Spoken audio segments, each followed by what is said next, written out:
guys, this is Moshe coming to you from Israel and the Galilee, where I've lived for a number of years, more than quite a few. And we're going to go through some stuff today that I doubt many of you or even any of you know of. And that's several Jewish holidays that are taking place at this point in time, not precisely, but right around now and in the past. I'll go through with it. One of them is the 9th of Av, which is when both temples were destroyed. But there's about 5 other very, very significant events that happened on the 9th of Av that we're going to go through, one of which was the Bar Kokhba revolution, where the guy was claiming to be the Messiah, and Israel got, decimated by the Romans as they rebelled, and several others. Okay, like World War I started on the 9th of Av. How about that? Okay? The Treblinka death camp that the Nazis had started operating on the 9th of Av. We'll go through all these.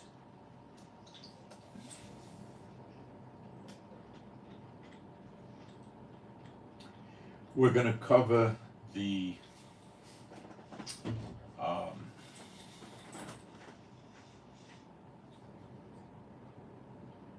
17th of Tammuz that they celebrate here in Israel big time. And that's past. It was July 23rd. And that was the day that Netanyahu landed in Washington, D.C., and we'll elaborate. And then we have the 9 days, which starts on the spotting of... Shut up, Chief! Which starts on the sighting of the new moon, which is expected to be August 5th, but it could be off a day or two. And it culminates in the 9th of Av. And most of you have probably never heard hide my hair about these holidays. The 9th of Av, maybe.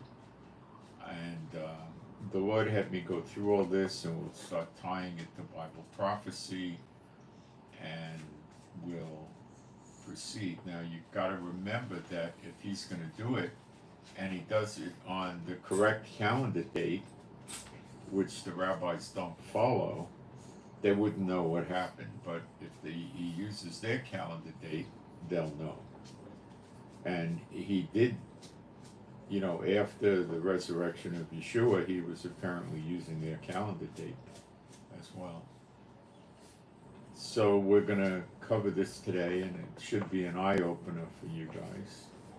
And we'll take a hard critique as to how this fits with Bible prophecy, and if it fits. Now remember, when the new moon is normally appearing,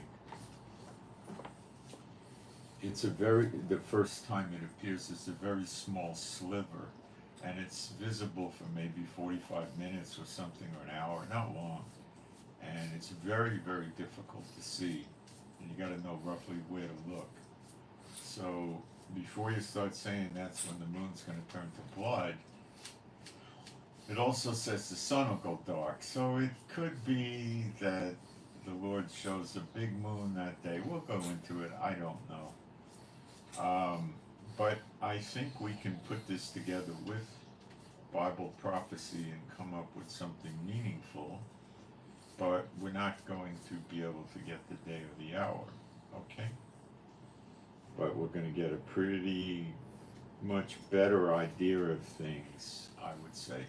I'm a little knocked out now. I had a lot of chores to do this morning, and I'm still recovering from that, but I'll be okay in a couple of minutes. And it's hot already, and the air conditioning is just cooling the room. It's not yet finished. It's 83 degrees, and we'll have a high of 93. Thank God, a little bit of reprieve, huh? All right, so what I'm going to do, and remember, most of this stuff you've probably never heard of before, but we'll go through it. And some of the stuff I can show you is in the Bible. Even though they're man-made holidays, they're in the Bible, in Zechariah 8. And we'll go through that. Okay, I'm going to go to the live stream and make sure we got sound and picture for starters. And then I'm going to... We got sound and picture. And then I'm going to go... Let me check our sound a little bit. Okay, I'm going to go... We got plenty of sound.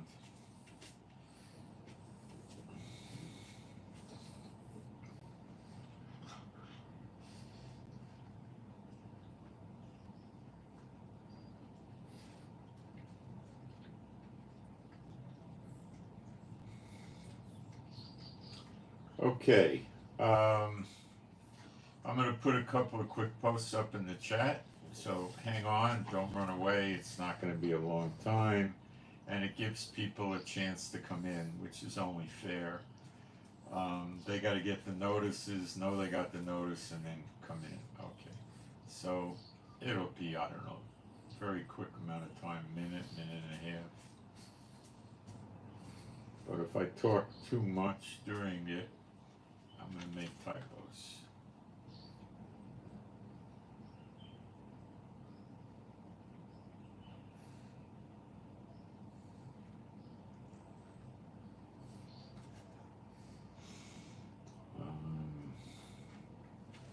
I'm going to put my email address up. If anybody wants to email in a prayer request, you can.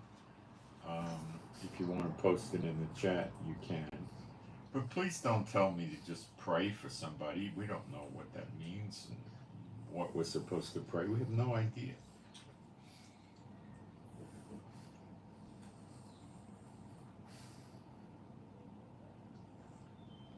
We do pretty good with our prayer requests, I should tell you that.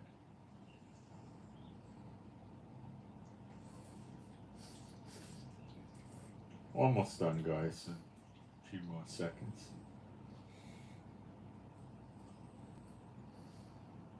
Okay, and let me pin a message and we're done. Okay, being a Bible-believing site, I'm going to do some praise now. I don't have any control over who joins in or doesn't. There is no God like Jehovah. There is no God like Jehovah. There is no God like Jehovah. There is no God like Jehovah. There is no God like Jehovah. There is no God like Jehovah. There is no God like Jehovah. There is no Messiah like Yeshua. There is no Messiah like Yeshua. There is no Messiah like Yeshua. There is no Messiah like Yeshua. There is no Messiah like Yeshua. There is no Messiah like Yeshua. There is no Messiah like Yeshua. Alright, I'm going to start off by doing some war intel, as the survivalists and the preppers like to call it, okay? Last night, Israel was very busy. They made 5 strikes up in Lebanon by the Syrian border and inside Syria as well. Mostly inside Syria, I believe. The Iranians were trying to bring weapons, which would be missiles and things like that, drones, whatever, into Lebanon for Hezbollah. Now, for some time, we have known that Iran had depots or ammo dumps or whatever you want to call it in Syria for weapons, and they have IRGC troops in Syria, and they have the Iran-backed militias in Syria, and they were trying to bring them into Lebanon from these depots with convoys, and Israel destroyed them with our fighter jets, and the Hezbollah were fleeing in all directions. So the first question you need to ask yourself is, if Hezbollah was this big, bad, mean bear that's going to rip us apart, why were they so frantically trying to get more weapons from Iran at this point in time? This is a question. Now, I have not confirmed this. I only seen this in one source, and I don't know if it's true.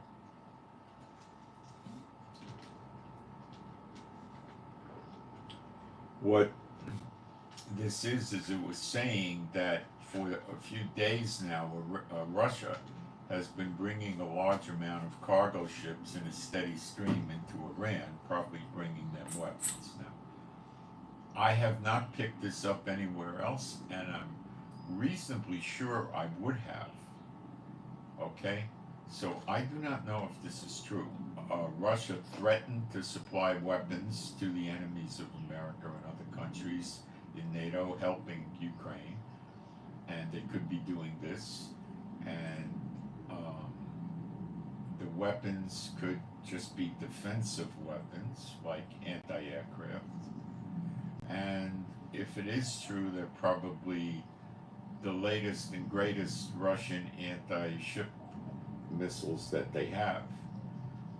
Okay. Now, in terms of aggression, America was flying a spy balloon over Syria. I think it was last night. It might have been in the afternoon, but I think it was during the night. And Syria took it down, which is very, it's like the first time Syria did this in many years or something like that, take out an American drone, or in this case it was a balloon. There is rumors, and this rumor could likely be true, that the Americans sent a delegation to Iran yesterday for a 2-hour meeting, and then the Americans came back and it didn't go well. They were trying to get Iran to de-escalate. So the big war doesn't break out. Didn't go anywhere. I don't expect it will. The Iranians are expected and have so verbalized that them and their allies are going to attack all the American bases in the region of the Middle East and maybe elsewhere.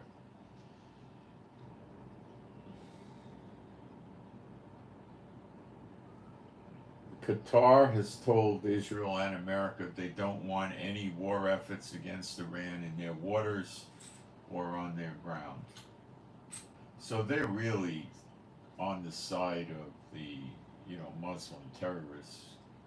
Bahrain, on the other hand, said that they could operate out of Bahrain. Now, the Americans just flew a stealth bomber, it was either a B-1 or a B-2, over to Bahrain, which is just across the water, the Persian Gulf, from Iran. And this plane can carry 2 30,000-pound bombs. Yes, you heard me right, 30,000 pounds. These things are amazing, and they work in tandem as a pair. The first bomb probably gets released slightly before the second bomb, and it hits the target. It's a guided, precise bomb, and it hits the target, burrows down, and explodes. And then in the cavity that it opened up, the second bomb comes down. And since it's not going through, a barrier, it's going down the cavern, it comes down and penetrates further and will destroy underground bunkers. Now, the plane can only carry, one set of bombs, but I don't know if it was one bomber they brought in, or they might have 2 or 3 or 4. And they might have, 15 or 25 of these heavy bombs, and the plane may go back to, say, Bahrain, let's say, and refuel, reload, pilot has coffee, washes his face, goes to the toilet, comes back, maybe in 45 minutes or an hour and a half, and does it again and again and again. It's a stealth plane. I don't know how stealthy it is with those bombs. I do not know if they could be contained inside the fuselage and preserving the stealth of the plane, or they have to hang underneath. It's These are big planes. It's possible they can contain it inside if they don't carry any other weapons, but I don't know.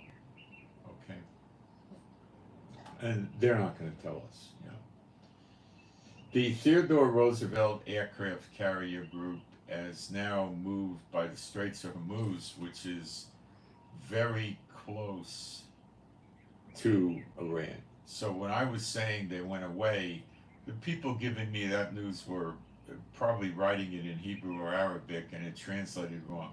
They're moving closer to Iran. And that is one U.S. aircraft carrier, Theodore Roosevelt, which I believe is a Nimitz class, and 3 destroyers with missile launch capability.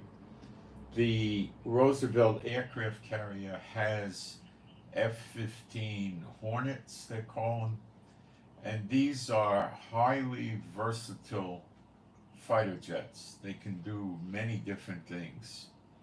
And these planes from the Straits of Tammuz can reach into Lebanon, and they can reach into Iran, and of course Iraq and Syria.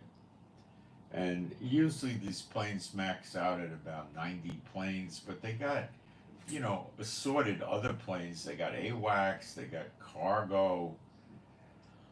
You know, it's probably, you know, around 70, maybe 75 fighter jets, which is a large amount. A large amount. America additionally has troops and air resources in the region. A lot of them. Another country said they were going to join in to defend Israel, which I believe was Bahrain. So now it's 5 countries that Iran is threatening to destroy. Egypt said they would help Israel. Bahrain, UAE, Jordan, and Saudi Arabia. Their intention right now is just to shoot down drones and missiles flying over their airspace. The theory behind it is they don't want Iran violating their airspace with aircraft or drones or missiles, because if they start turning a blind eye to that, the next thing they know, the drone's flying over and then it starts attacking their palaces, you know, or the missiles diverted in. You know, they don't want any of this, and they're working with America. Okay. The question is, if Hezbollah was such a mighty power, why do they trying so frantically to get these weapons brought into Lebanon from Syria that are from Iran originally? It goes Iran, Iraq, Syria to Lebanon. Why? Possible reason is they're very sophisticated Russian anti-ship missiles, and Lebanon, or Hezbollah in Lebanon, is going to attack American ships. One of these landing ships is in the Eastern Mediterranean now. It's said to carry 2,500 Marines plus vertical takeoff aircraft and helicopters. 2 other landing ships are currently in Greece. I was thinking they were in Cyprus, they're in Greece. Now, this could be a potential problem. And they have been using Cyprus also. So Cyprus is expecting to get an attack by missile from Lebanon also. See, Lebanon, Hezbollah in Lebanon, Hamas, and the Houthis are a disposable asset. They're not a nation. They're terrorist groups. And the kingpins of this coalition to destroy America, as the daughter of Babylon in Jeremiah 50:51, Isaiah 47, is Russia and China, because they've got the power. That's the first tier. The second tier is North Korea, who is also a country, but not much of one, and Iran, which is also a country, but not much of one. And North Korea and Iran both don't have any Air Force to speak of. It's junky, antiquated Air Force. And they don't have any serious navies either, just, junky stuff. Okay. China and Russia have Air Force and navies. Okay. And big armies. And they got lots of tanks and other things. Hezbollah has predominantly began they shot 50 missiles in Israel last night. You'll see headlines about that. But they don't tell you that there was no damage done to Israel. They're using a lot of anti-tank missiles. These are shoulder fired, and I do not believe they're guided. And they're just aimed with probably a sight. And they don't go very far. I don't know the max distance. It's not 12 miles or anything like that. It might be a mile or two. And you can't take those down with the Iron Dome because they're very close proximity. They go reasonably fast. They're close to the ground.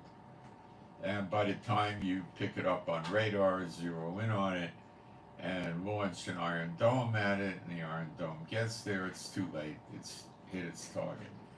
They're not very destructive missiles, but they're bad enough. And they seem to be using a lot of those. And Hamas has been too.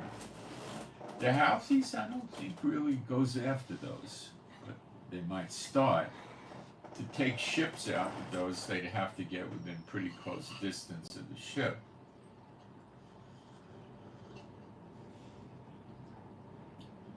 If it's a civilian vessel, that could be arranged.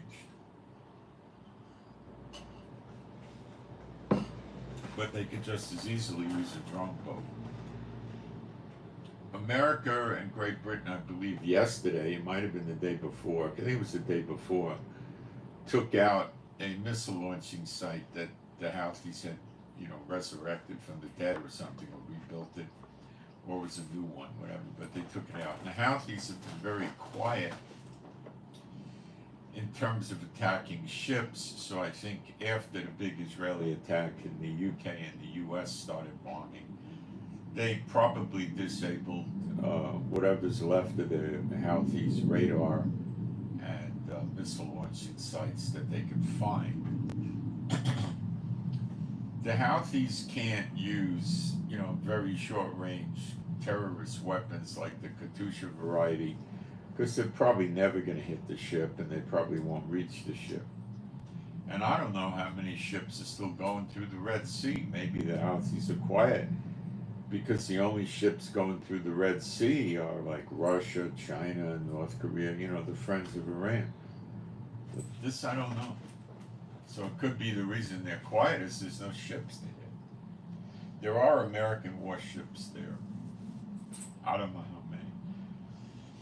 America is playing their cards close to their chest about what military assets are in Israel and where. Kuwait is still hoping to stay out of the fracas and just sit back and watch while they're going to learn a lesson. I don't know how Egypt's going to defend Israel. That's $1 million question, unless they're thinking the Muslim Brotherhood would try to swarm into Sinai Peninsula and then get to Gaza, or the Houthis would, or I don't know. But could they do missile takedowns from Egypt? Maybe by a lot they could, because it's close to a lot. It's very easy to go from a lot into Egypt. It's quick, it's easy, it's close, very close. You could see Egypt from the Elat area. I don't think you see the pyramids, but you see the other stuff there, and the pyramids will shortly be gone anyway. They're just idols.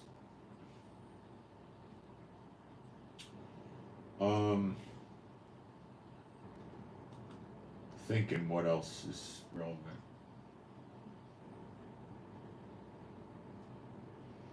So America is really laying the threats down to Iran and trying to get Israel to make some sort of a ceasefire with Gaza. There was Mossad people negotiating in Egypt, I think, yesterday, and it didn't get anywhere. Okay, so I think that's the update on the current events. Okay, now there's been a number of aircraft or commercial airlines that have canceled flights in Lebanon. The Americans told their people in Lebanon, get out as soon as you can, take a flight anywhere just to get out of Lebanon, and then of course you could try to work your way back to America.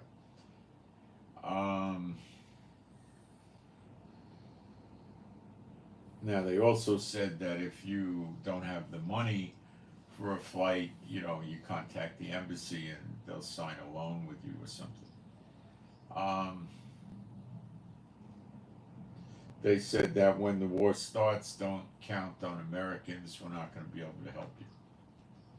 So the ships, the so-called landing ships coming to the Lebanon area are definitely not for evacuation purposes. Now the British ships are supposedly for evacuation purposes, but they may have some other value. I don't know. The new government in Great Britain and UK does not like Israel, so I don't even know what they're going to do.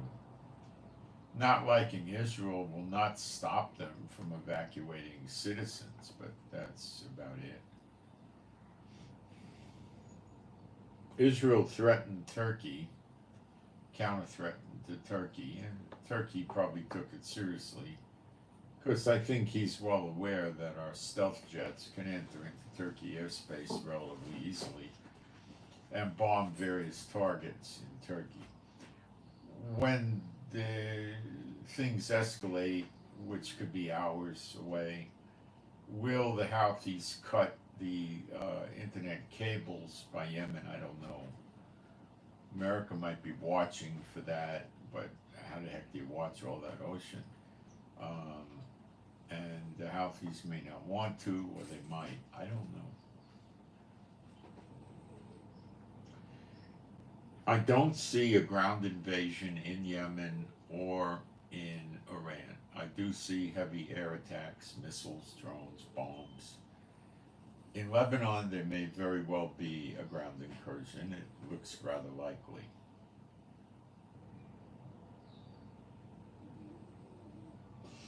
The Americans keep telling Iran that they will defend Israel against any threats, but they're not saying that they're going to go into this offensively. A guy in the Senate he submitted a bill into the Senate that says that America should have the right to use military force to stop Iran from having a nuclear weapon. That's that same old theme I told you would probably be the alibi to attack Iran. If Biden says, well, we attacked Iran because they were messing with Israel, it'll hurt himself in the polls probably. But if he says, well, that we're going to hurt Israel, destabilize the Middle East, and we had to stop their nukes because they're threatening America and they may try to deliver nukes to America. Now, Russia's still keeping warships around America. The latest report a few days ago was a submarine was near New York City. Now, Russia may do the strike on the daughter of Babylon, the capital city, District of Columbia, in Revelation 18, via missiles in a submarine into D.C. I don't know. It's a theory. I mean, it could happen. All eyes need to be on the sleeper agents in America, which the people stopped talking about, which is silly. They should keep focused on that. But they're not.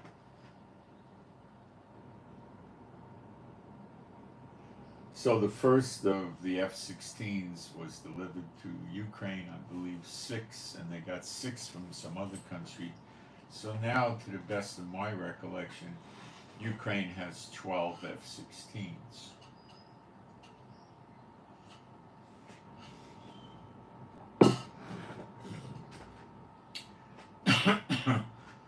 It's certainly not a lot, but it is a game changer. And then, the 12 will probably soon be 24 and stuff. And Putin needs to deal with that before it becomes, 36 or 50 or something like that.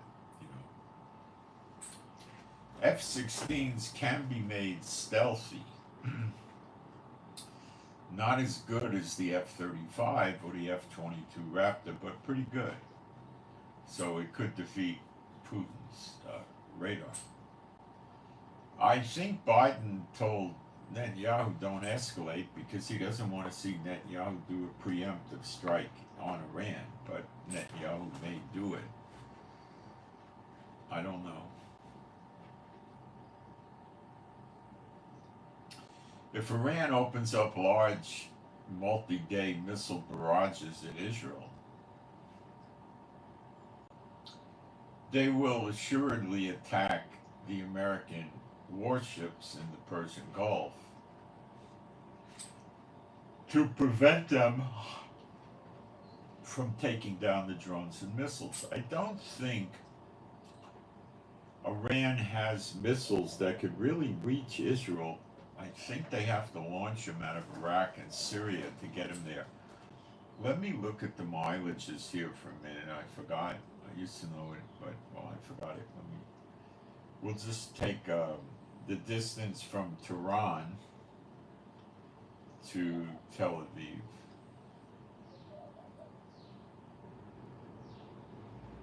Just to, there's going to be variance in different parts of the country. But this will give us some idea.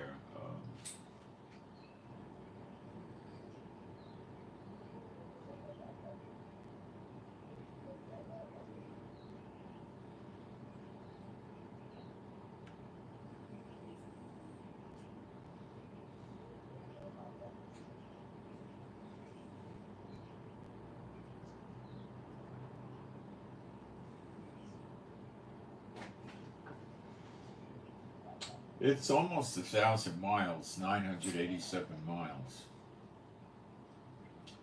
So I think that's why Iran is trying to load up Hezbollah with weapons to use them to barrage Israel. The Houthis have never really been very successful in getting any damage done with any missiles or drones that could reach the south of Israel. I do not believe that Iran can push missiles with any accuracy 987 miles. Now, that's to Tel Aviv. Now, if you go to the south of Israel, I think you increase the distance. Let's take a look.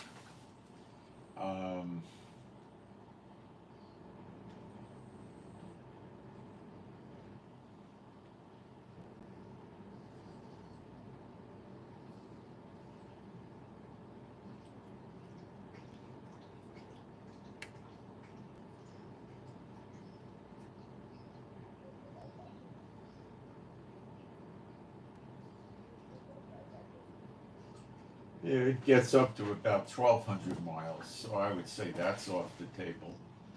Now, if we're going to take, let's just take Baghdad in Iraq.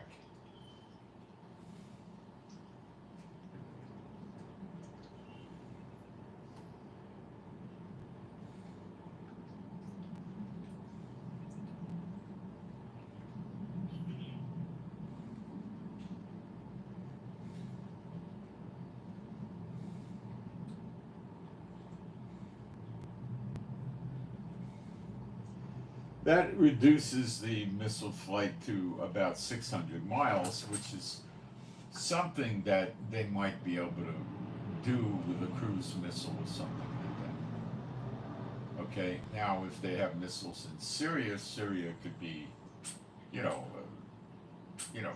Syria to Tel Aviv could be very close, and they could definitely do that. And I believe they could get them off out of Iraq. And drones they could launch from Iran. Now, Iran could launch missiles that hit American bases in Bahrain, Qatar, UAE, Jordan, Saudi Arabia, from the Houthis and from Iran. See, Iran is headed for a Holocaust on Israel, okay? And Hezbollah and the Houthis are also. They all are. But the logic is first take out the military and probably the infrastructure as well. And then when the military is disabled, you can move in and kill all the citizens, build ovens, burn them alive, whatever you want to do. Okay? So that's the logistics behind this is to try to take out the military. And they might, because I don't see the military in Zechariah 12.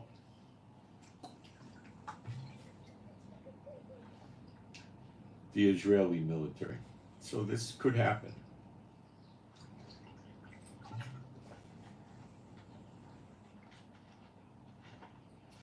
If Russia had a whole lot of fantastic, dynamic, accurate missiles that couldn't be taken down easily or at all, that could be launched at great distances, they would launch right out of Mother Russia into Ukraine. They wouldn't launch from inside Russia.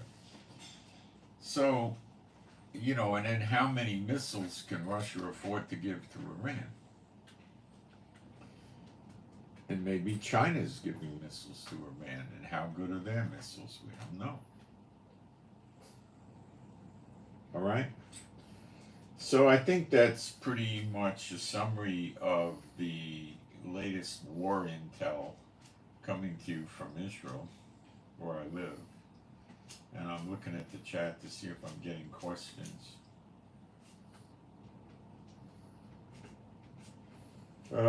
We have a prayer request for ZM, Zulu Mike, ZM, Zulu Mike, ZM. Pray for good result in a court hearing. Okay, ZM, Zulu Mike, pray for good result in a court hearing. I'll take the post down for your privacy. Well, we can leave it open. It's already out there. Why were your comments removed? Well, I don't know you. I haven't seen you here before. I would say 99% you use bad words that hit my word filter.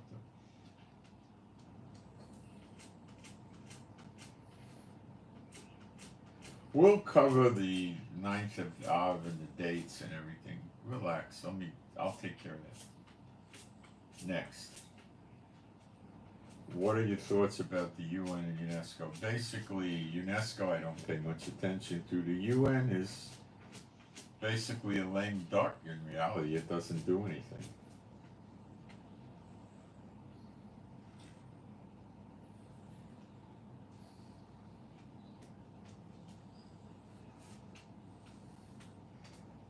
I think that China's involvement is sending advisors. We've caught them, captured them in Gaza, and they send advisors and they send some weapons over there. China has a large investments in Iran, and they keep a small contingency of soldiers there, probably to protect the real estate of their investments from people that oppose the Iranian government and stuff like that. They by no means have a military force that could threaten another country. That's not there. Okay.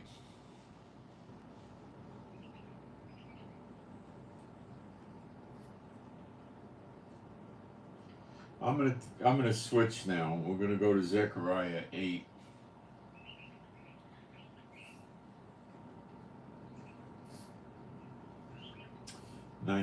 Thus saith Jehovah of armies, the fast of the 4th month and the fast of the 5th month, and the fast of the 7th month, and the fast of the 10th month shall be to the house of Judah joy and gladness, and cheerful feasts. Therefore, love the truth and peace. Okay. The 4th, we're going to deal with the 4th and the 5th month. The 4th month is the 17th day of Tammuz.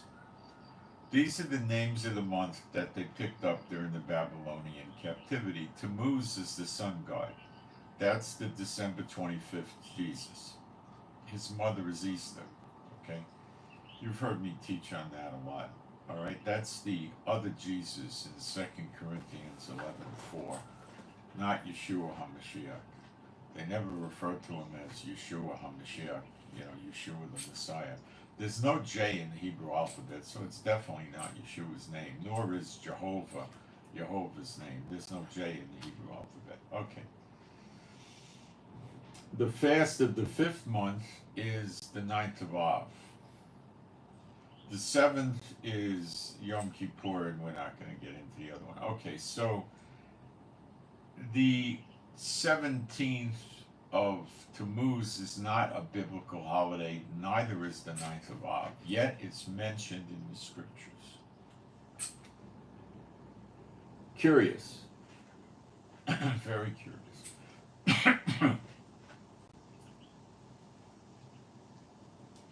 Hang on a second.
The 10th month, the Tevet thing, usually falls on the rabbi calendar in December.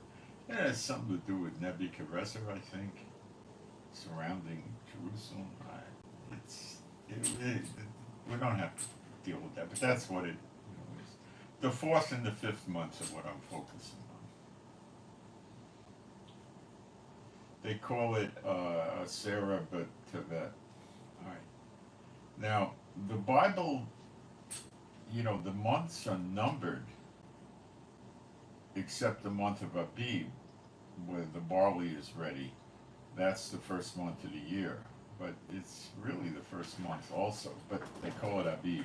All the other months are to be numbered, not dealt with that way, and they picked that up in Babylon. And the days of the week are all numbered.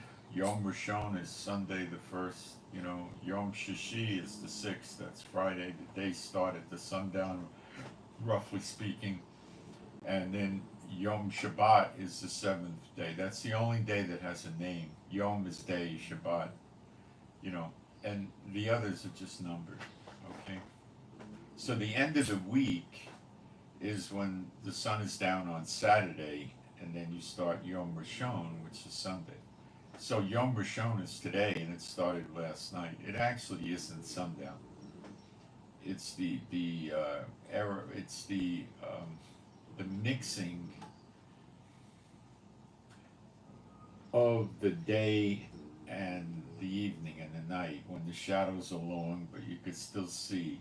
That's when the day rotates.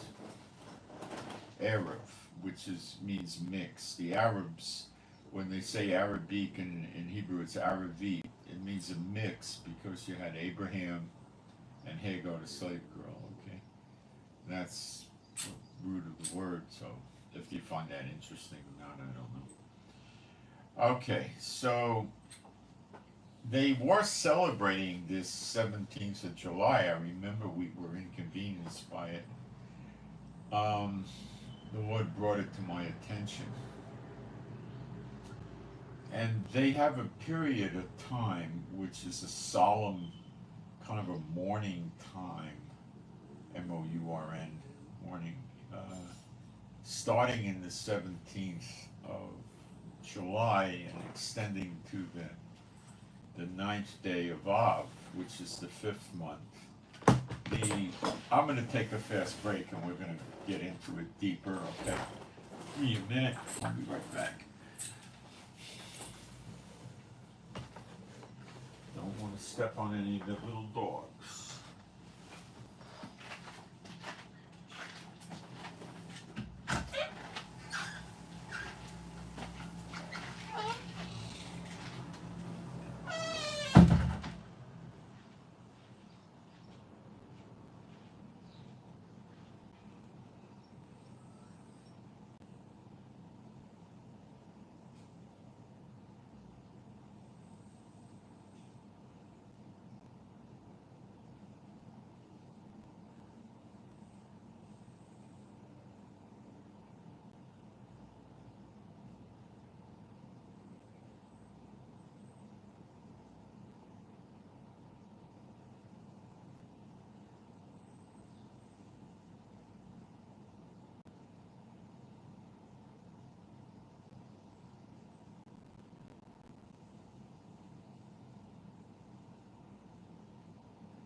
What we need to do first is explain how the new moon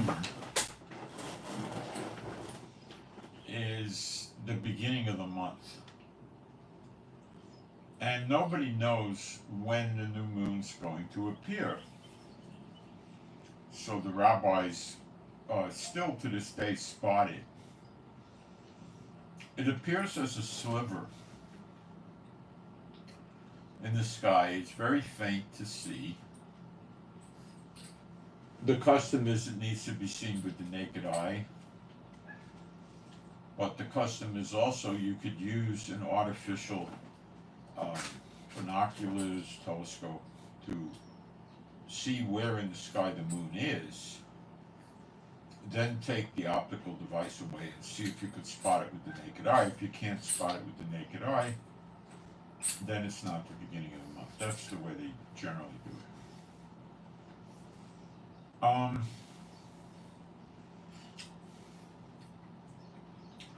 It's impossible for one to predict, like the rabbis, that the month starts on August 5th.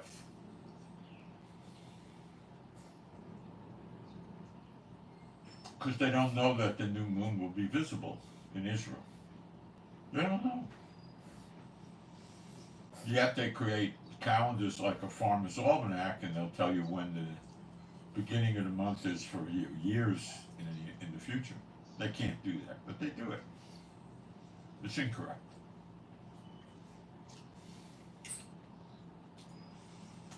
So they're saying the month of Av, A-V in English, is going to begin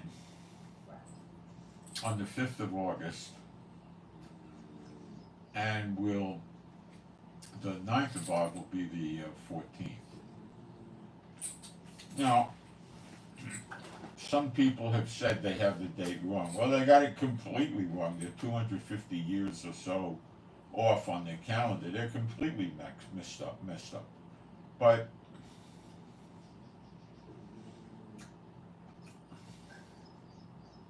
this is what the people of Israel believe and attribute the date to.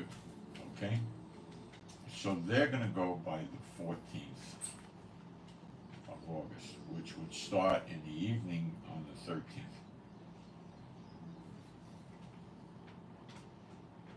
Now, Tammuz is the sun god, and that's a very, very bad thing. And they have a celebration in the month of Tammuz. It's very evil. Now, you need to understand, the birthday of the sun god Tammuz is December 25th. Did it ring any bells? The other Jesus? And if you were going to worship the sun god, would you worship him on Monday or Wednesday, or perhaps you'd worship him on Sunday, or perhaps you would change the holy Sabbath without any permission from God over to Sunday to bring more credit to the sun god, Satan, versus Jehovah. I hope I'm being graphic enough. I hope you got it.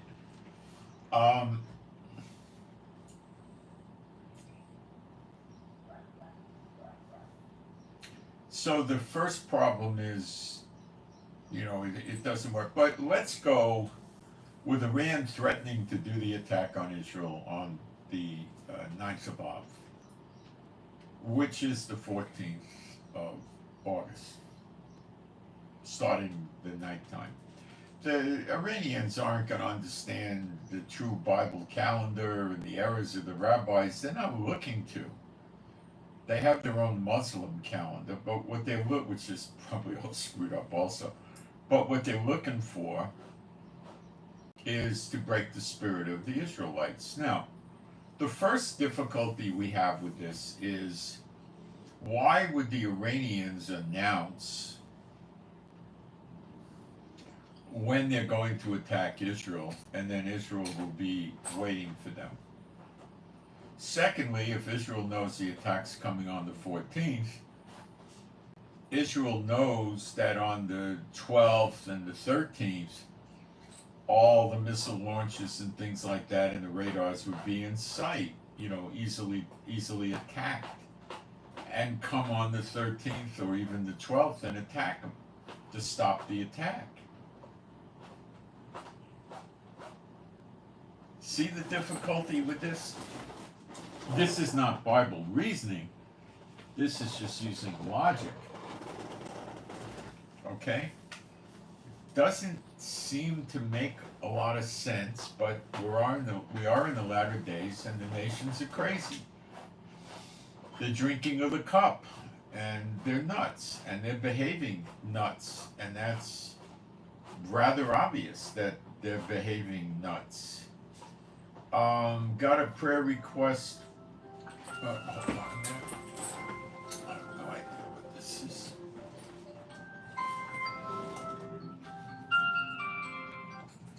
Yes. Beseda Mise. Do you have English? Yes, Angli. Okay. What can I do for you? Ma? לא מבין.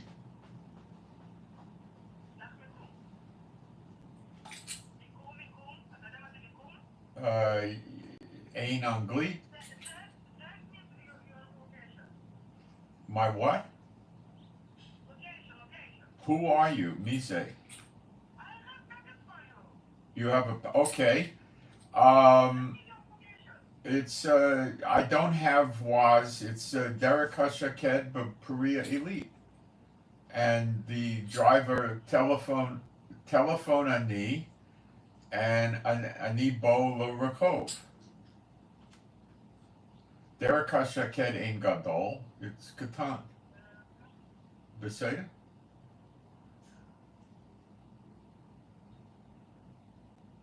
Efo at akshav.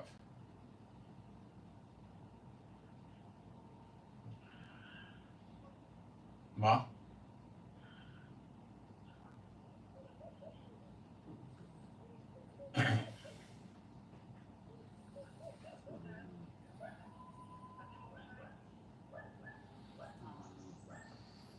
Ma?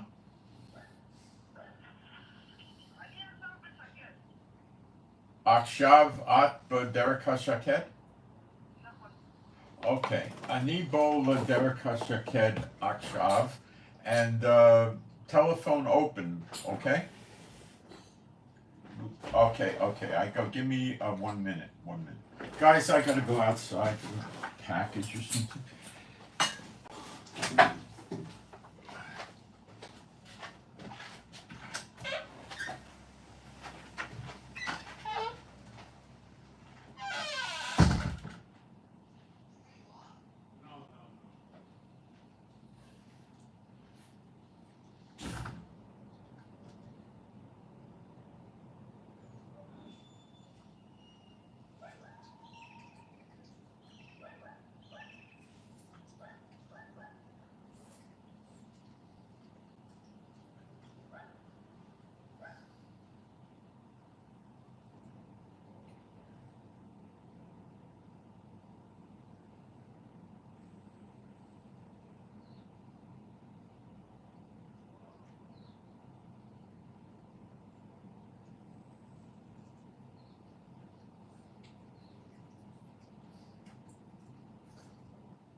All right, kids.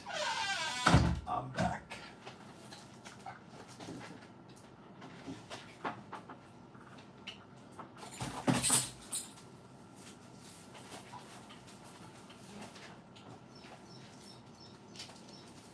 All right, see if you're, I gotta move you briefly.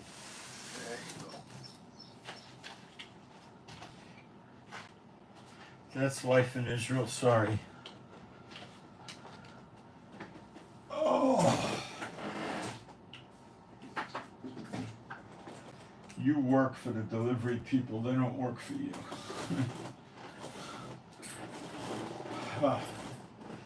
So, you got a lot of difficulties with them doing the attack on the 9th of Av. So I was going to say we have a prayer request for AV, Alpha Victor. AV, Alpha Victor. Prayer request to get a job and financial issues and security. AV, prayer request to get a good job, financial issues and security. Okay? And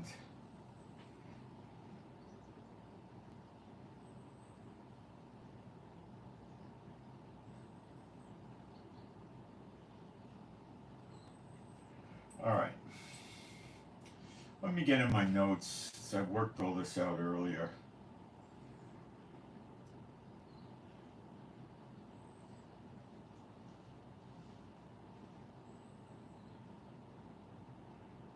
Some people are saying that the rabbis miscalculated by 2 days. It's really the 12th of Av, but Iran's not going to do it on the 12th because the Jewish people are believing it to be the 14th. So that you can forget that one.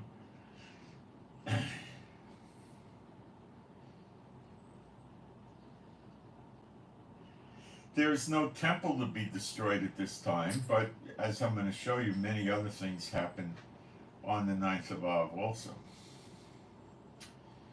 In addition, the Iranians intend to attack other countries, the 5 countries that agree to help Israel, and the Americans, which is the 6th country, and you could say the Brits, which is the 7th, and the Italians helped us, so it's a lot of countries.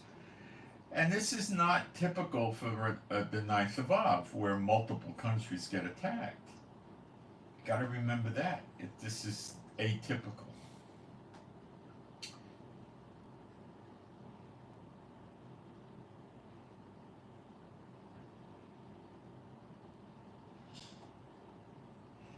There's also a motive that the Iranians may have been barking the 9th of Av to confuse the Israelis and make them think the attack is coming a lot later than it is. The Americans are moving more warships over here, more assets, and the Iranians are probably, I'm thinking as a war tactician, so to speak, would probably like to pursue the attack sooner. Now, why all the missiles going to Lebanon? Because they want a multi-pronged attack. Yemen could do precious little. Hamas, even less. Okay? So they want a multi-front attack on Israel to overwhelm Israel's air defenses. Okay? So they want Lebanon to hit. They're probably going to want to hit out of Iraq, out of Syria, out of Iran, whatever they can manage to throw all the way over here, which isn't going to be much, but it drums anyway. And overwhelm Israel's air defenses. That would be the plan. Okay? Now that was the counter arguments. Okay? Now let's go for the pro arguments of the 9th of Av. Okay? So I'm trying to give you a, go both ways with it, and then we'll put it against Bible prophecy and see what we come up with. See what I'm saying? Okay, I want to do this, intelligently and take, go around it 360 degrees and see what we get. Okay, I don't want to do a superficial job. All right. What day did World War I start in 1914? The 9th of Av. Was World War I an attack on Israel? No. But it did coincidentally happen on the 9th of Av. But I don't see a tremendous amount of relevance because it didn't affect Israel. Israel was not functioning as a nation back then. So that's not of very much importance. When they interpret the Old Testament with Joshua, when the spies go in to observe the land and come back with a bad report, and they all wind up getting killed before they could enter the, you know all that. They say that was the ninth of Av. That could be.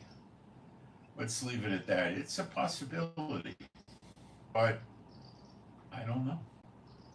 It could have been off a couple of days or something, but it sounds like it could have been. Okay, but I'm going to use the word possibility. The Bar Kokhba revolt was, I think, in the year 132 AD. That was this Bar Kokhba rabbi guy who was telling the people he's the Messiah. And they revolted against the Romans, thinking they got Mashiach and they got a victory. And the Romans, I don't know the right word, decimated them on the ninth of Av. Now that has relevance. It has relevance to Israel today, because they're following all the good stuff in the Old Testament, being fed garbage by the rabbis, without taking into account that secular Israel, which is half of Israel, is not observing the law, and the ultra-Orthodox and the Orthodox are not observing the law. They're observing the Kabbalah, which is like a witchcraft book, and the Talmud, which is contrary to the Torah. The Talmud specifically says Yeshua is not the Messiah. He is a witch. He is not the Son of God. He did not rise from the dead. He is not a prophet. Is that clear enough? Okay? That's the Talmud. So the Messianics in Israel are predominantly playing Jewish church with their bad doctrines, divisions. They have Messianic umbrella organizations, which are denominations in another name, like Union of Messianic Jewish Congregations, and there's one or two other ones. It's nonsense. They don't have good doctrine at all. They got false doctrines.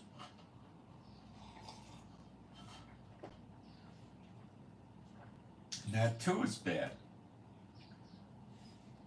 You got people in Israel that are believers, that are Jews, that don't go to the congregations, and they don't go to the synagogues, but there's not a whole lot of them. I'm one, and they're around, but there's not a whole lot of them.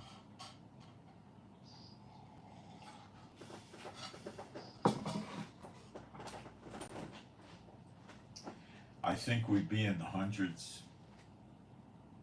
maybe low hundreds, something like that.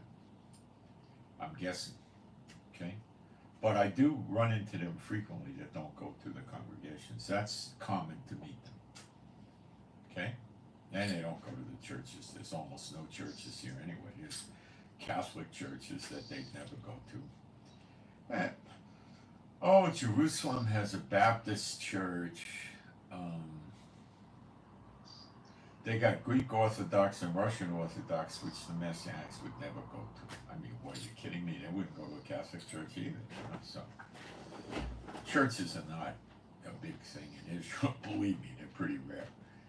Except for the Catholics, who were here before 1948 and they got grandfathered in. Okay? So, the Jewish people are taught to apply all the blessings of the law, I might add, to themselves, even though they don't follow the law. They follow the Talmud, which breaks the law all over the place, not just regarding the Messiah or other things. Attack your enemies before they attack you, for instance, okay? That's the Talmud, yeah. They got those parades through Jerusalem and Tel Aviv every year. You know what I'm talking about. I don't have to say it. Very prideful parades, right? They got a lot of abortions going on. They got adultery. They got fornication. I could keep going. It's whorehouses in Israel. I mean, it's a joke, It's a joke, really. So these people are, like they were in the past. They said, oh, Jerusalem's a cauldron and we are the meat inside and nothing's going to hurt us. And, yeah, right.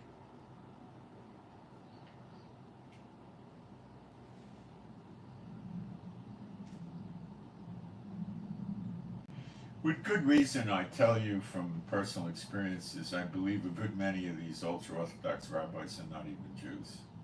Uh huh. They're just out with a severe hatred for the Jews and a love of the unclean spirits, and they dedicate their lives to destroying the Jews, leading them astray, like the churches do. Okay, so there are similarities. They think they're going to make it, and God's going to rescue them, and we know that 2/3 are going to get cut off.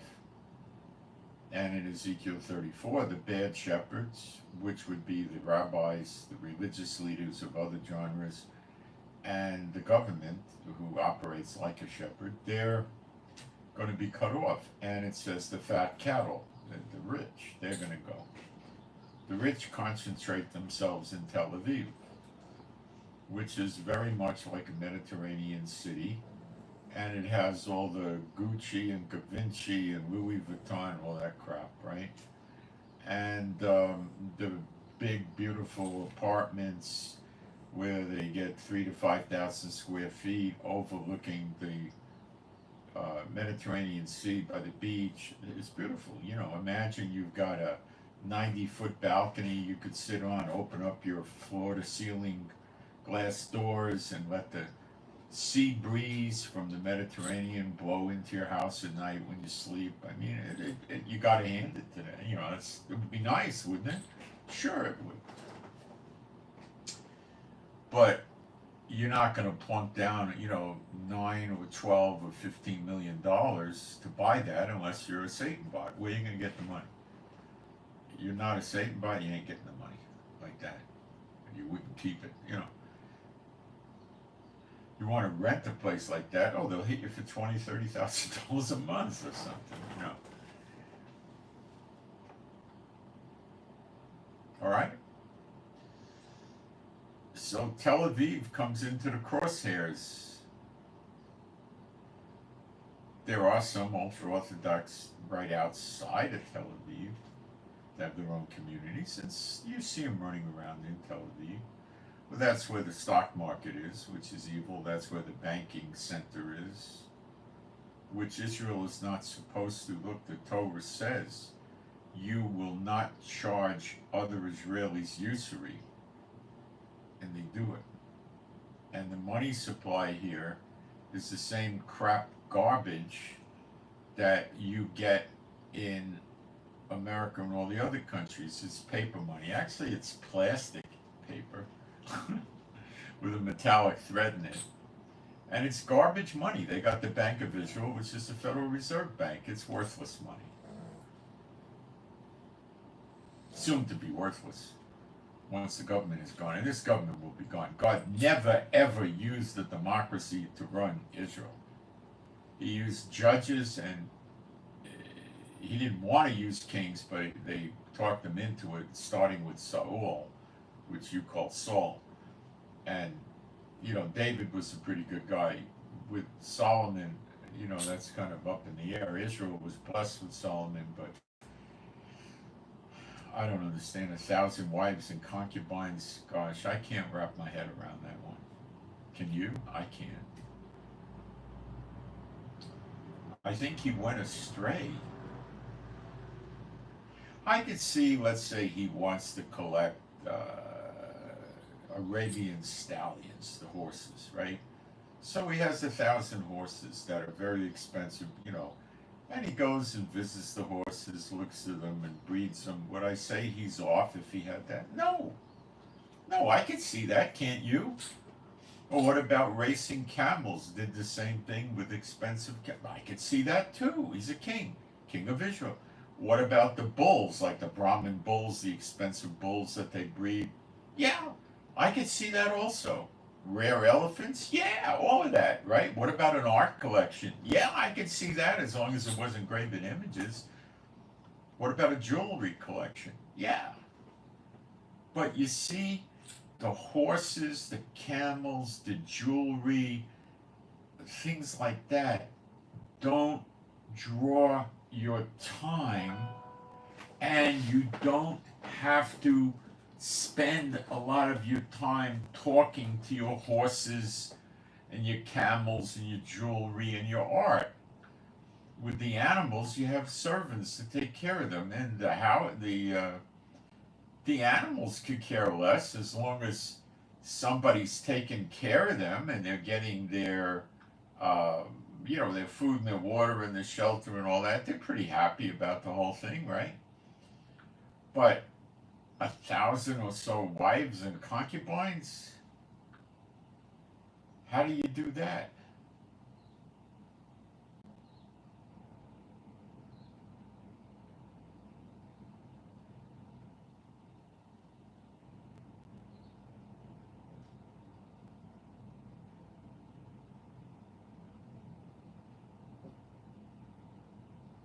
Oh, the senior citizen centers, I'm a registered senior citizen, sent me a thing that they're set up now because of the war to help with transportation of medicine and things like that. So if you have a light bulb burned out and you don't want to climb up on the ladder, you could probably call them and they'll come send somebody over. Things like this. Help you get medicine from the drugstore, go get it for you. I don't know. But anyway, it's nice. You don't see that in America. These are volunteers, I think, that are doing it. But anyway, having all these wives, you're supposed to have a commitment to the wife. How do you have a commitment to hundreds of wives? How the heck do you remember their names? You meet one in the hall with a palace, you say, she says hello to you, you say, who are you? Oh, my name's Sally. And do I know you? Yeah, you dumbbell, I'm your wife, I'm wife number 493. I mean, how do you do this? I don't get it. Do you? I mean, I don't get it. David did polygamy at the end. They gave him some young girls as brides to help keep his body warm or something like that. Polygamy's allowed. The only contra polygamy statement is in the New Testament, and it talks about the elder should be but the husband of one wife. That's because he probably don't want his time divided amongst too many wives. But if somebody comes from a country where they had, let's say, 19 wives and they become saved, are you going to tell them, well, just divorce 18 of your 19 wives? You have no scripture for that. You would be promoting against the law of divorce, leading to potentially adultery, so you can't do that. Now, I know the churches teach otherwise, but the Bible doesn't. And it says 7 women shall surround a man and say, we'll buy our clothes and buy our food, just let us have your name. In other words, marry us. And that's because so many men are going to get killed. And you're going to see that in the days ahead, not the months, the days. And, the men will probably do it, and that's going to help to be fruitful and multiply, because these stresses and the prophecies will multiply greatly. So if you've got one wife, and assuming the gestation period remains at 9 months, you're going to have a child every 9 months if you want to go that rapidly, which is pretty cruel. You should give the woman some time to rest and recover, of course, but if you had 7 wives, you could go have lots and lots of children, 7 times more. Now, the family unit is going to be very strong, and it'll revert back when you'll have your land, which you get for free without a mortgage, and you'll have your house. And when your kids grow up and get ready to get married, what you're going to do is add on a room or 2 to your house. What better way to be near your grandkids? Or if you don't want to do that, go 100 or 200 paces away and put up a house for them. But I think they're going to do the add-on rooms. And then the family dinners are going to be at a really large table. You might see 40-foot tables. More, everybody gets together for the evening meal. And on Shabbat, kids, grandkids, and eventually great-great-grandkids and so forth. And eventually you hit the millennium, so that, you know. But imagine those kind of meals. And imagine the children go into family business. That's what it's going to be like. You think there's going to be public schools where, you know, Satan's mean. Did you like going to public school as a little child? Did you think it was great? Of course not. It was the pits. Pun intended. It was terrible. First thing you go in and you see the teacher has a big globe on her desk. Oh, we got a round ball Earth spinning at 1,000 miles. Yeah, right. Then comes the lies about the government. And they never teach about God, and they don't teach about the Bible. You know, come on. You know, and as of latter years, you know, they really go against the Bible with their teachings, you know. It's not going to be public school. I think the Levites will have something going on where they'll teach the kids, probably at the synagogue. Or the parents will basic skills, like what do I mean? Reading and writing, which will be in Hebrew. You're going to have to know arithmetic, right? What else? History, well, we'll get that out of the Bible. What else? We're not going to sit there and study what happened to Napoleon and Stalin and Hitler. This stuff's going to be wiped out of the memories. We don't want to remember those morons. So what are they going to study? I mean, what else are they going to study? Geography? Yeah, you show them a map. Chemistry, physics. It's basically built on lies, but, you know, people will study cooking. You know, it's going to be basically apprenticeship. You'll see. It's not going to be anything like what we have. So, you know, I could see the 7 wives or a number in that range, but I can't see 1,000 and then concubines. I don't know if it would be correct to have concubines, and I don't know who would want one. I don't think we're going to go down that road. Abraham had 2 wives. Father Abraham. Did God drop on him over that? Not in the least. Solomon, David, you know, you can do that, okay? You can do it. Can the wife be the wife of many husbands? No, it doesn't go that way, no. So, back to the 9th of Av. So,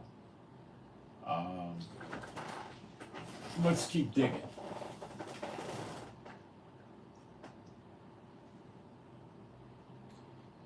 You got to bear in mind that they might be saying the 9th of Av so they could get their attack in sooner and hope the Israelis believe it. The military won't believe it.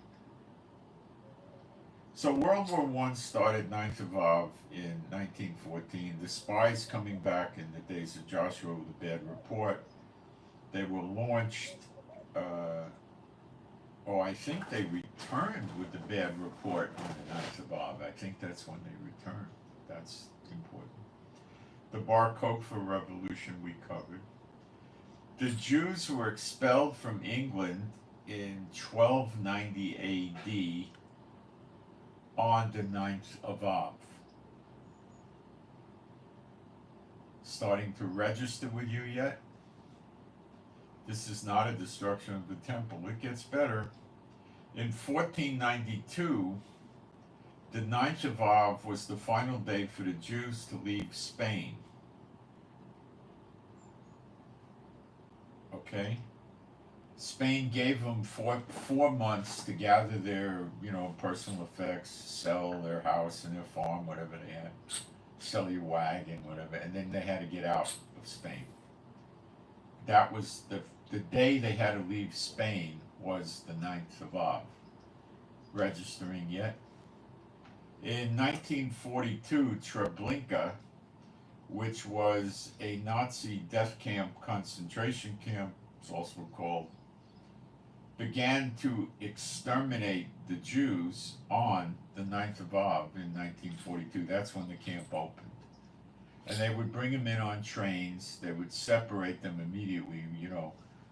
They took them off the trains. Their baggage was taken away from them and used as loot and booty by the Nazis. And they were very rapidly inspected. The children, the small children, and most of the older people were put on, let's say, the left hand, and they went to the gas chamber. They were told that they're going to be given a shower, take all your clothes off here, go in, they shut the door and gas them. Okay? The others were designated to be workers. The children that were large enough or old enough to do work, and the healthy women and the men were set aside to do work.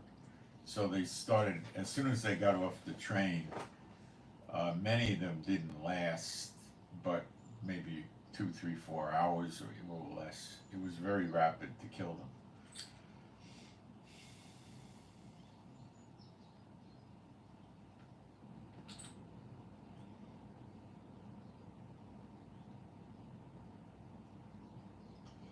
During the first 9 days of the Jewish month, which according to the rabbis begins August 5 and ends August 14,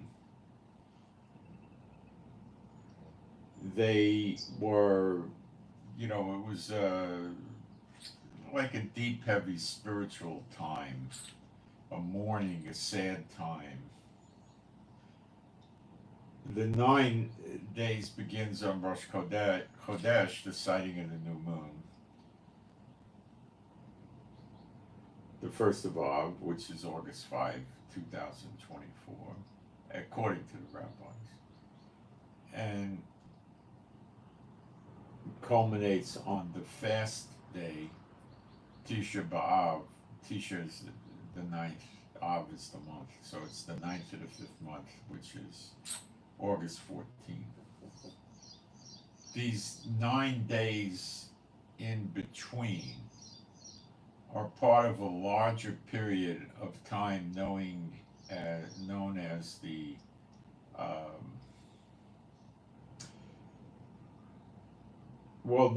that's the 9 days, and then there's a period from the 17th of Tammuz, July 23rd to August 14th, that's called the 3 weeks. And this is a solemn period for the rabbis. Generally, the Orthodox and mostly the ultra-Orthodox are going to follow this.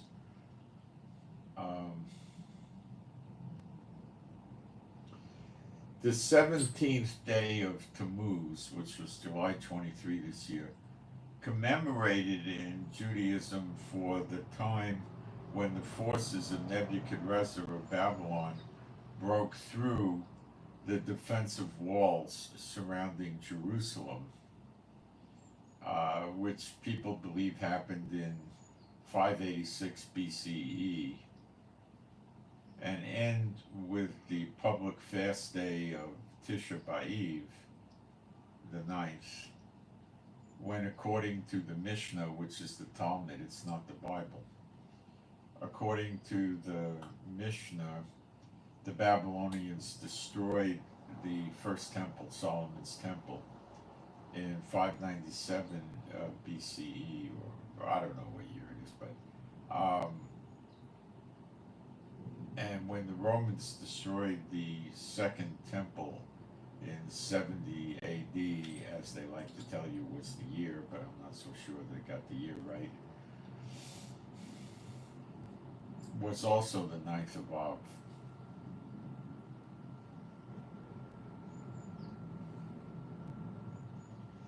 So during these 3 weeks, the Israelites abstain from doing certain things. It's like a solemn period, and they mourn over not having a temple. They've been here since 1948. They don't have a temple. Why didn't they even want to try? Or anyway.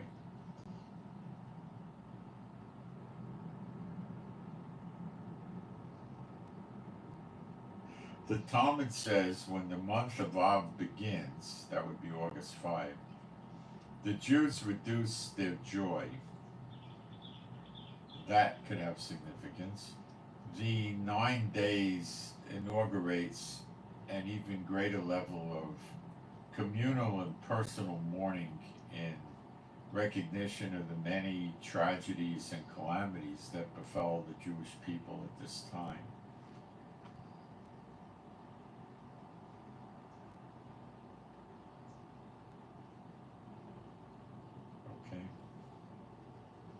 So let's take a look and see if anything began on the 17th day of Tammuz this year, which was July 23rd. Well, I have one of talking like this. That's the day Netanyahu flew on his new Wings of Zion plane, whatever he calls it, his Air Force One to Washington, D.C. He came to Washington, D.C. July 23rd. Now, I'm going to tell you why this is a very bad event, but I'm going to take a 1-minute break and we'll go through it.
To do this correctly, why it was such a bad thing when Netanyahu went to Washington, D.C.,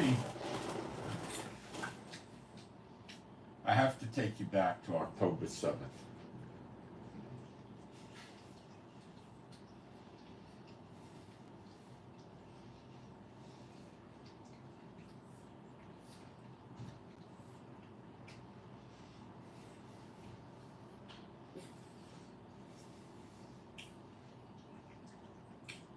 Biden didn't want Netanyahu to come visit him.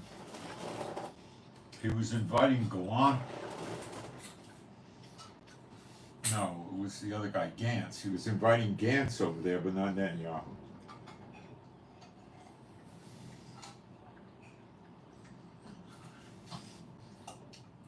Then sometime in September, Biden jumps up and says, yeah, Netanyahu could come visit me anytime he wants. Out of nowhere. No event to cause this change. So, on the 23rd of September,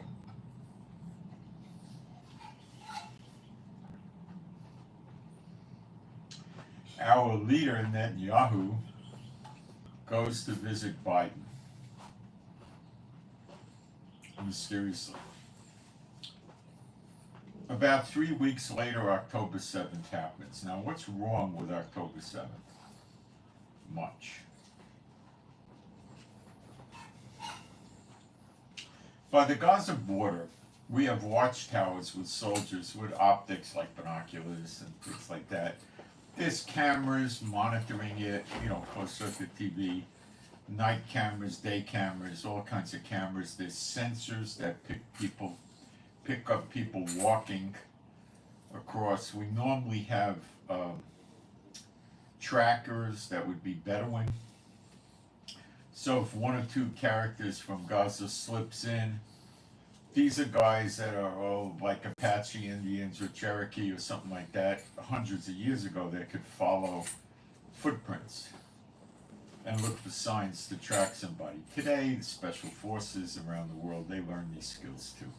But these guys are excellent at it, and they could track you in the desert. And they're so good, the Israelis say they could steal the skin off your body and you wouldn't know it in the desert. You don't want to be in the desert at night with these characters. Unless you got the Holy Spirit, then they're going to lose. But other than that, they're pretty good.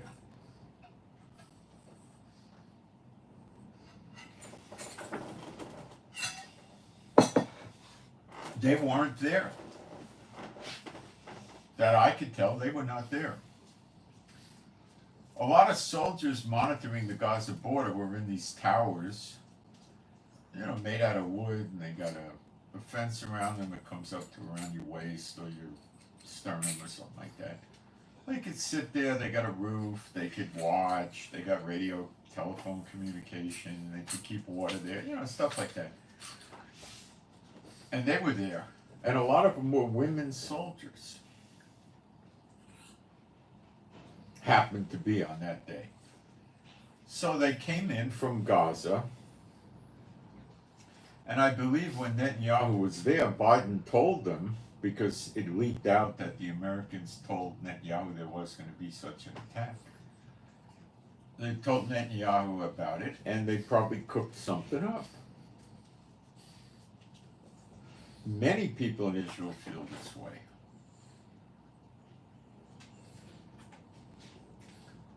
So what happened? They came in and the girl soldiers were getting on the radio and saying, hey, they're invading. No, they're not invading. You don't understand. Relax. Everything will be okay. That's not right. Normally help would come. Multiple soldiers were phoning in for help. Not just one, many. Now when many from different watchtowers phones in, you respond. Nothing for 7 or 8 hours. It should have been 7 or 8 minutes. They had rifles. They could have held on for 7 or 8 minutes. They wound up all getting killed or captured. Some of them are still in Gaza if they're not dead. And the women probably getting raped every day to this day.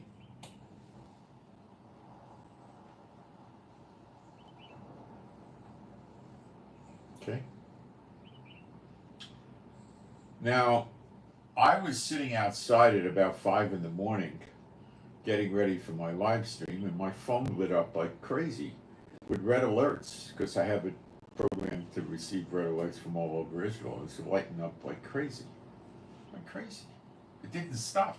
Beep, beep, beep, beep, beep, beep. It wouldn't stop. I said, what the heck is going on? It must be a malfunction. They must have hacked the red alert system. So I'm watching it, I'm scratching my head, I don't know what's going on. It's very early in the morning, I'm not hearing any announcements till maybe 6:30, 6:45. And then I realized it's real. Now, when I started hearing the red alerts, normally in about 15 minutes with something like that, the Israeli pilots would, that are on call at the base would be woken up, they'd put their flight suits on, the plane would be ready, they would go get in their plane, they would have to pick up a target package, they would, the plane would be fueled and with weapons, and they would have to taxi out and then take off, 15, 20 minutes, 3.5 hours minimum till they started striking back. 7 to 8 hours till they had boots on the ground, and the massacre was huge.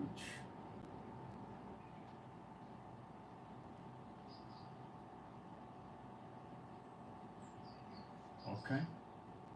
Now, was something rotten in the woodpile? Was there a rat in the woodpile somewhere? Or a snake in the woodpile? What do you think? Just coincidentally, Israel just happened to make a series of errors, like a stack of dominoes, pushing each one over? You want to believe that? Go ahead.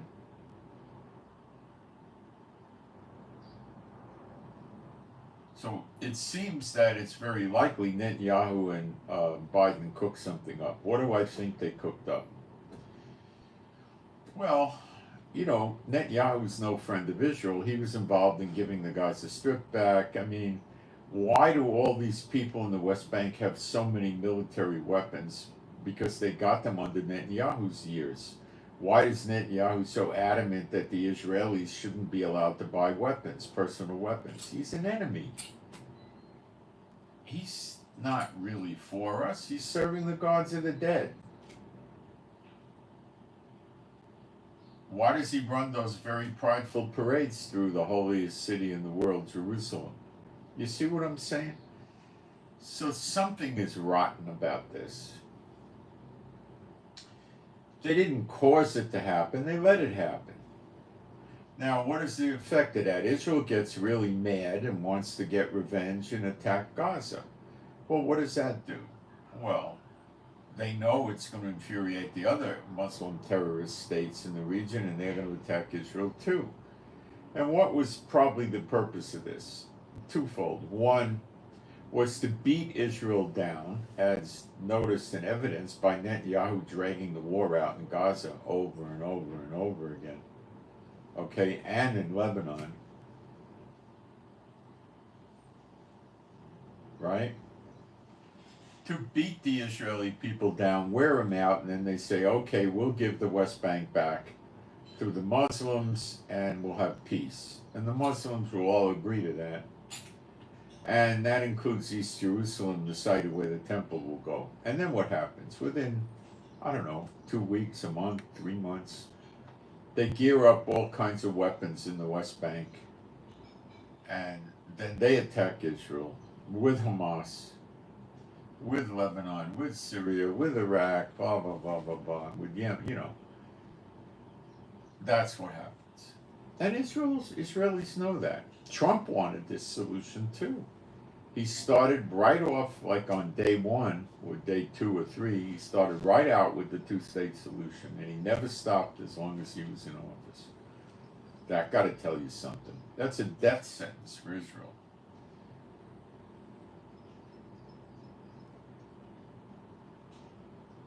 What Netanyahu should have done,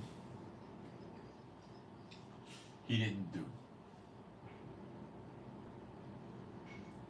with Gaza, and that's why it's still going on. Netanyahu's facing 3 criminal trials that are already in progress that he's stalling because of the war. Excuse me. Yes. Good. Besedo. Who's this? Mise?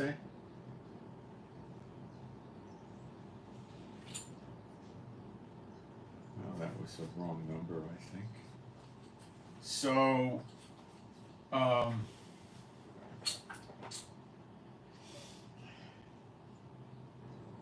something's rotten about this, okay? So I think they were trying to get Israel worn down. Biden won't let Israel have a victory in Gaza. The old Henry Kissinger doctrine. He won't let him get a victory. The humanitarian aid is a joke. That never should have been allowed. If there was no humanitarian aid, the electric got cut, the phones got cut, the internet got cut, it would have been over so much quicker. It would have been over by January.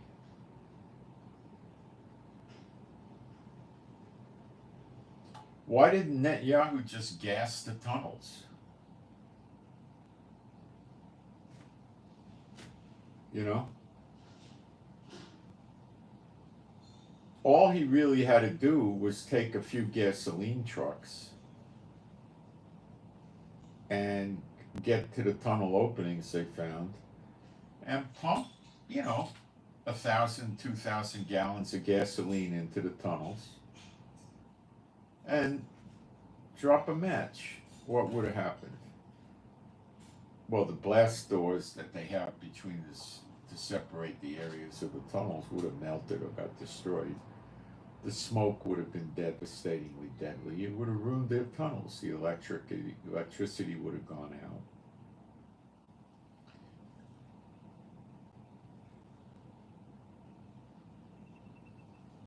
Netanyahu's a grandiose idiot, and he fools a lot of the people in Israel. They don't understand. Their eyes are blinded and their ears are stopped up, and they buy into it. They voted for this moron, this enemy of ours, this yoke from within.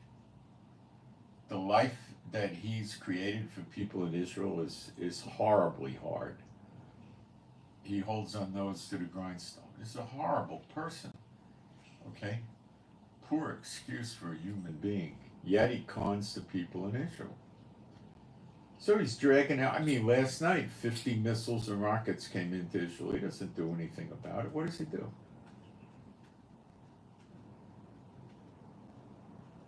He's working with Biden. And they have their differences in the middle of them working together. They have their differences. Now, is Biden withholding the weapons because he's mad at Netanyahu, or did they plan on this all along? Did they plan on getting Israel into a big war, promising Israel help and support, and then withdrawing it and letting Israel get crushed? Do you think they wouldn't do that? I don't. It looks like they did that. All these countries saying they're going to help Israel. Do you think they're really going to do it? What if they don't? What's going to happen? The Israeli military will be destroyed initially. That's what will happen.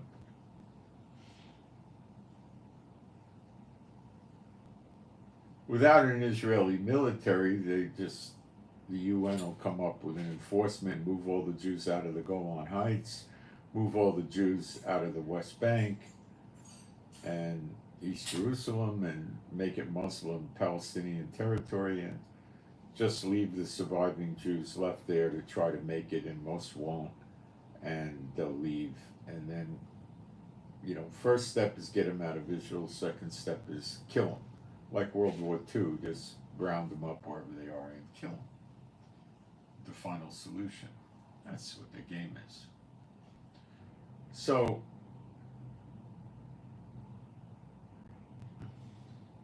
that's why I think September 23rd was a significant date, because that's when Biden struck the deal with the daughter of Babylon, when Netanyahu, I call the curse on Israel, went and struck a deal with the head of the daughter of Babylon to sell Israel out.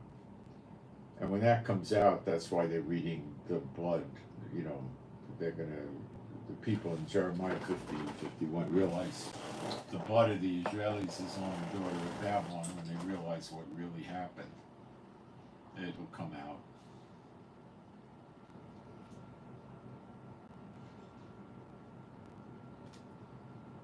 So,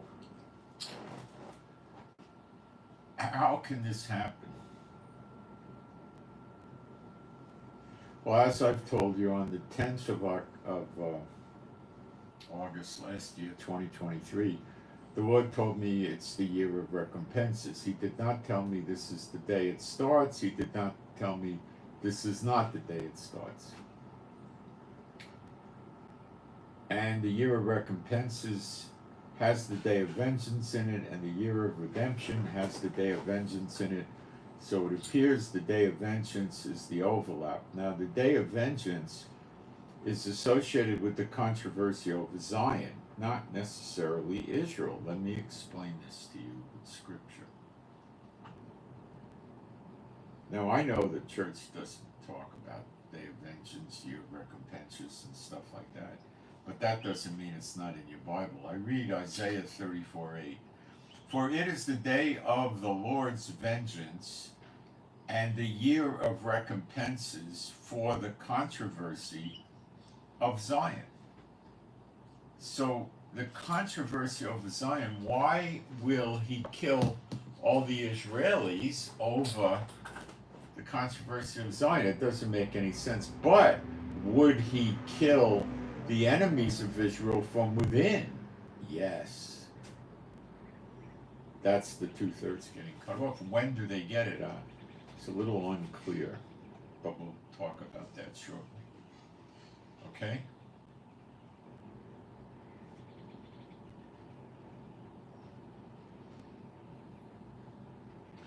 So we go to Jacob's trouble, which is Zechariah 12, in my opinion.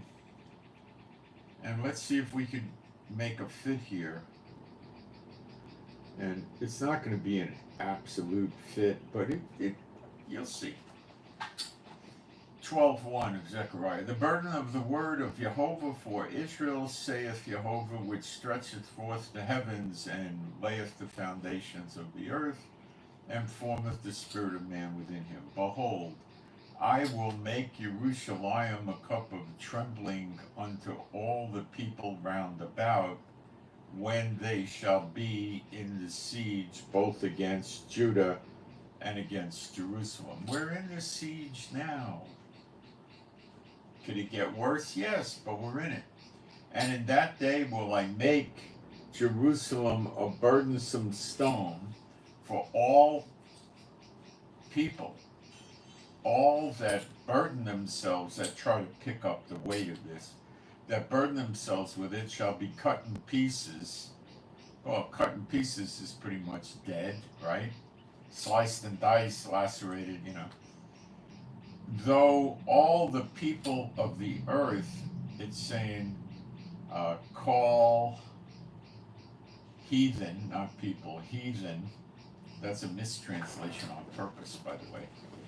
All the heathen of the earth, which could be the land of Israel, but it could be the earth also. It's dual meaning, kairetz. Be gathered together against it.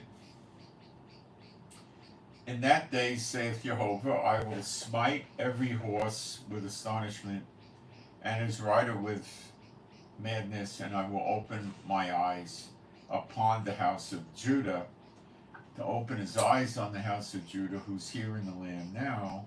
The 10 tribes are not here. Maybe we have a little bit of Benjamin here or something, but that's about it. To open his eyes on the house of Judah, he has to turn his face towards us, obviously, so that's a good thing. And will smite every horse of the people with blindness. And the governors of Judah, that's the judges, he's going to run Israel with judges again. So the people might not know who they are yet, but God calls them the judges because he knows who they are. Judges are prophets, 2 prophets to come, the 2 witnesses, Elijah and Apostle John. The judges of Judah shall say in their heart, the inhabitants of Jerusalem, it's just saying that the inhabitants of Jerusalem's strength is Jehovah their God. They mistranslate this. In that day will I make the the governors, which is the word for chief or judges, the judges of Judah, like an earth of fire among the wood, and like a torch of fire in a sheaf. And they shall burn up, not devour, it's burn up all the people round about on the right hand and on the left. And Jerusalem shall be in, it shall remain still inhabited in her own place, even in Jerusalem. They twist this up to make you think that Jerusalem gets taken. There's such crooks with these English translations. Okay, so who do you know that has fire coming out of their mouth? Two people, Elijah and Apostle John, and that's probably why he says it twice. The judges of Judah shall be like an earth of fire among the wood, and like a torch of fire in a sheaf, and they shall devour. Okay, so I need to show you why he's going to run Israel again with the judges, which I'll do. It'll take a minute or two.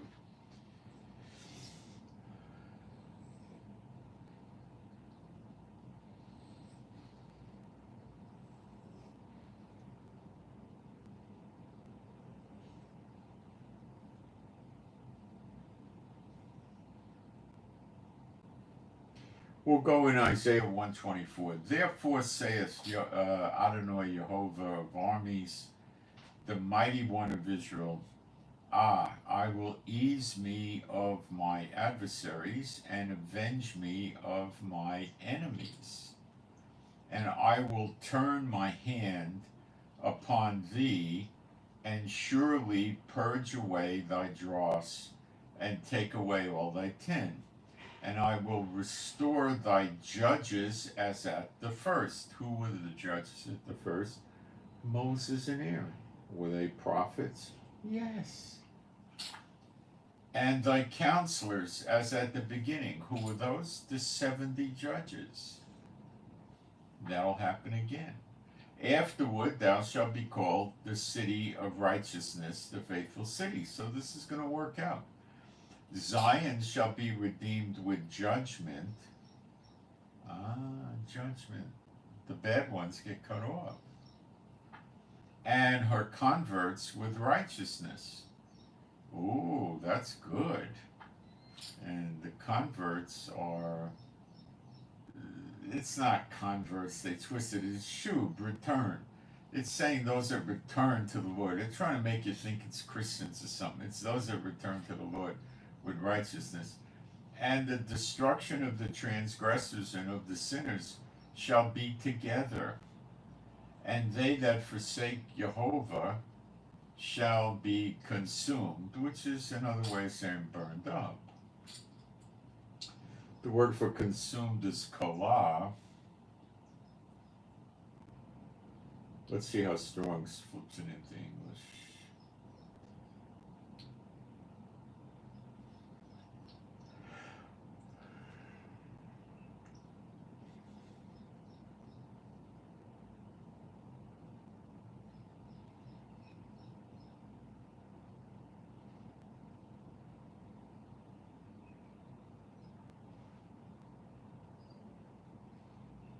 No, it doesn't mean burned up. It's done away with, you know.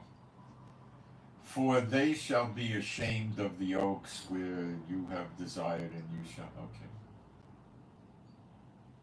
All right, let's go back. Wait, what does this say?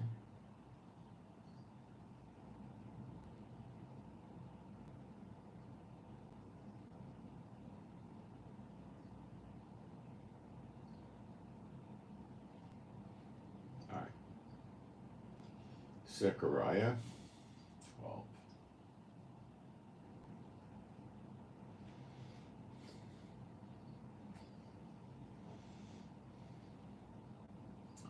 Zechariah 12:7. Jehovah also shall save the tents of Judah first, that the glory of the house of David and the glory of the inhabitants of Jerusalem do not magnify themselves against Judah. So the tents means the houses. In that day shall Jehovah defend the inhabitants of Jerusalem, and he that is feeble among them at that day shall be as David. Well, David killed Goliath and a bear and a lion and was a great warrior, and that's the feeble. Well, obviously that changed. And the house of David shall be as Elohim, as the angel of the Lord before them. Well, that's the glory of God of Israel that was with Moses and Aaron in the wilderness. And he killed, he's Michael, I believe, and killed 150,000 in one day. So we're going to be fighting in the year of redemption. And it shall come to pass that in that day that I will seek to destroy all the heathen nations, the Goyim, that come against Jerusalem. And I will pour upon the house of David and upon the inhabitants of Jerusalem the spirit of grace and of supplications. Well, they get saved then. When God pours his spirit out on a person, they're saved. Okay? And they shall look upon me whom they have pierced, and they shall mourn for him as one mourneth for his only son, and shall be in bitterness for him as one that is in bitterness for his firstborn. This is obviously Yeshua, and they look upon Yeshua, and then they go into mourning, because they're believers and they know who he is. Now, what happens when you see Yeshua? I know the church doesn't teach this. John 6:40. And this is the will of him that sent me, that everyone which seeth the Son and believeth on him may have everlasting life, and I'll raise him up at the last day. So the Spirit's poured out on them, so they're believers, and they see Yeshua in the clouds, like lightning from the east to the west.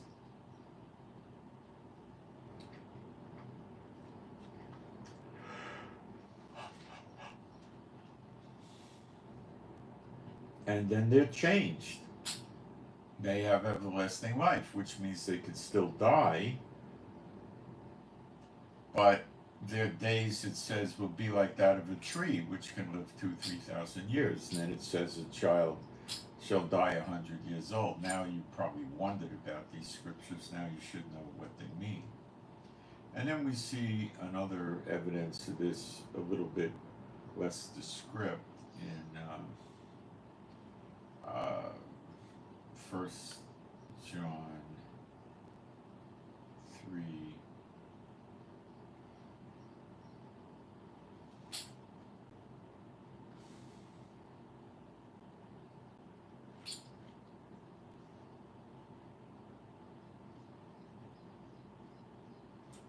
Beloved, now are we the sons of God, and it doth not yet appear what we shall be, but we know that when he shall appear, we shall be like him, for we shall see him as he is. This is the appearing of the Son of Man, which the church has gone to great trouble to teach the people that this is the return to earth and the rapture and all that. And it's all fictitious, what the church is saying. It's all nonsense. Okay, so how can we have a fit? Well,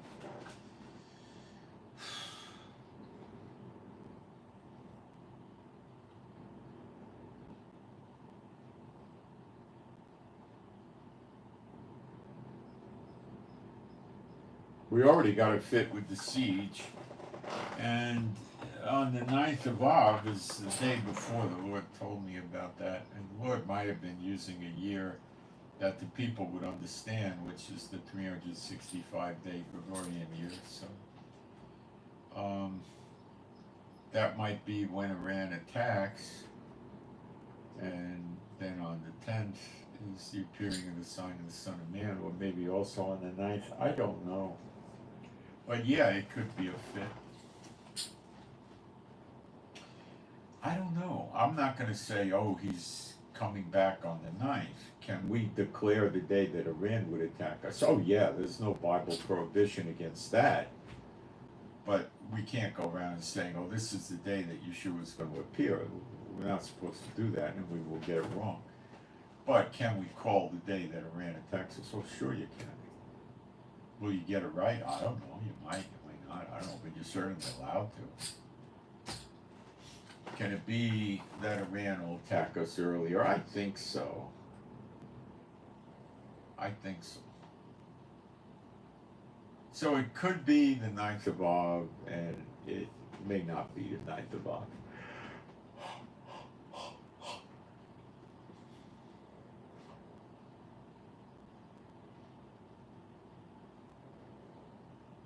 See, Israel's not putting a judgment on the whole country. He never told the people in Israel that are his good ones, his elect, names in the book of like to get out of Israel because there's going to be a bad calamity that didn't happen. So I don't think he's going to have a whole big destruction on Israel. I mean, if Iran was going to bomb Israel with thousands of missiles, it would be blowing up all over the place in Israel. The Lord's not telling people to leave Israel to go to different cities, and I don't think that's the case.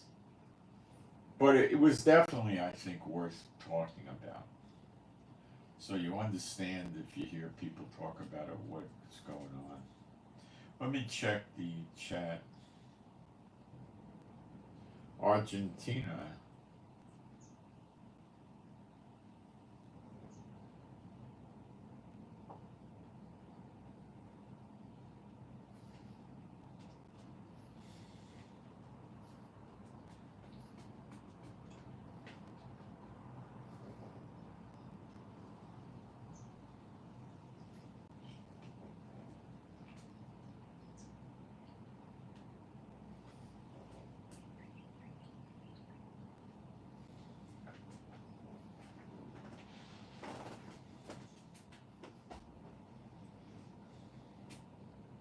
What do you want? Yafi, you want to come visit? Okay. You can come visit.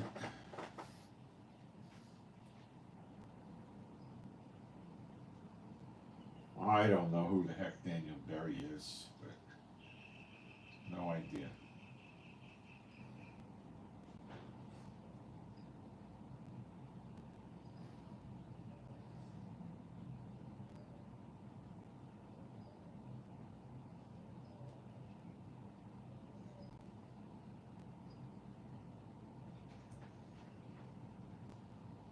Oh, Mashrom Ka is what you're saying.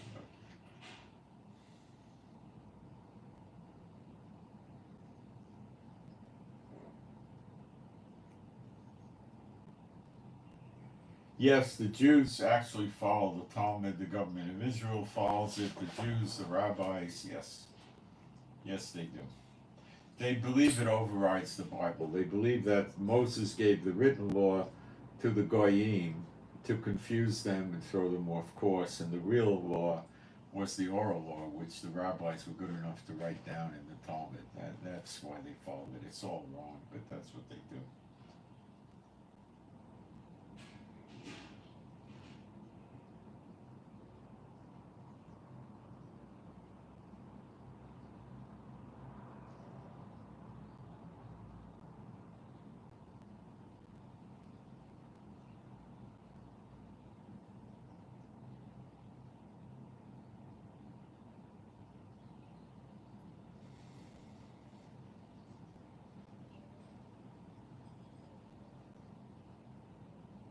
I don't know what you're talking about with somebody, there's no L and all that stuff. I have no interest in listening to that. Okay, so meanwhile,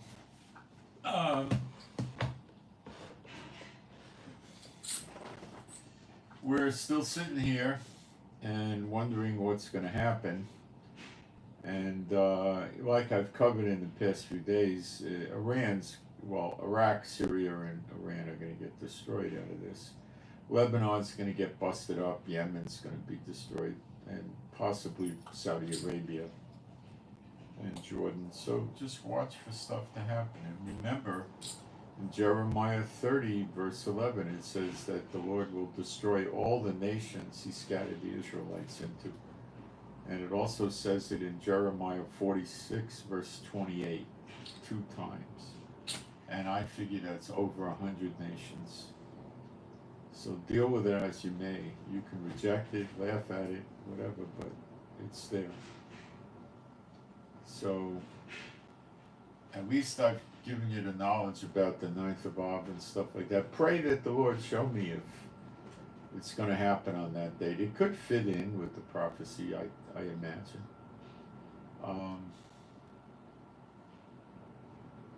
Not on the 14th. It might. I don't think it's going to hit on the day of Av. It doesn't make sense. The recompense is the controversy over Zion. The 9th of Av is a punishment on Israel. And he's not going to punish all of Israel, just the bad ones, the 2/3. So it doesn't seem to be, I don't think it's going to happen. But I think it was worth talking about. Okay? So I also don't think Iran's going to announce the day they're going to attack Israel. And I think they're in a hurry. They want to do it before more Navy ships get here from America and other countries and stuff like that. So I think we're going to see an attack earlier than that. And that's what I think. But I thought it was worth mentioning. And if you want me to cover certain... Now, I could be wrong. I'm going to keep searching the Lord. If I'm wrong...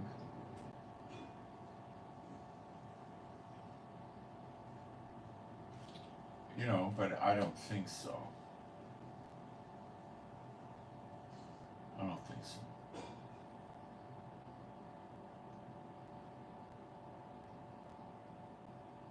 But what could happen is something could happen before the 9th of Av, and the 9th of Av could be a very decisive day in Israel. That comes after Zechariah 12.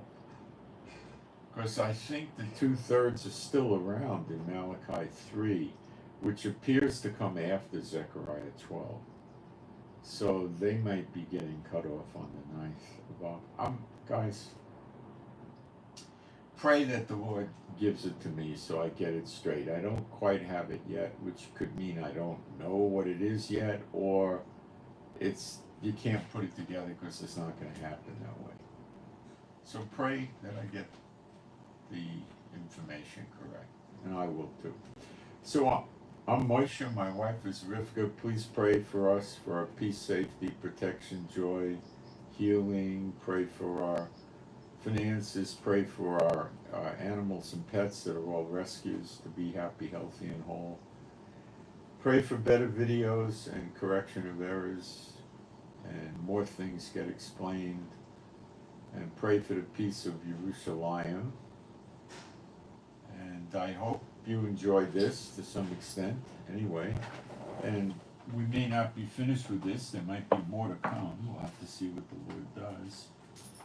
I'll keep searching on this to see if there's something to it, which I think there might be, but I haven't figured it out yet.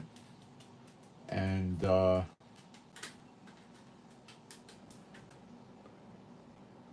I send my shalom to all those who love Yeshua HaMashiach, and I'm out.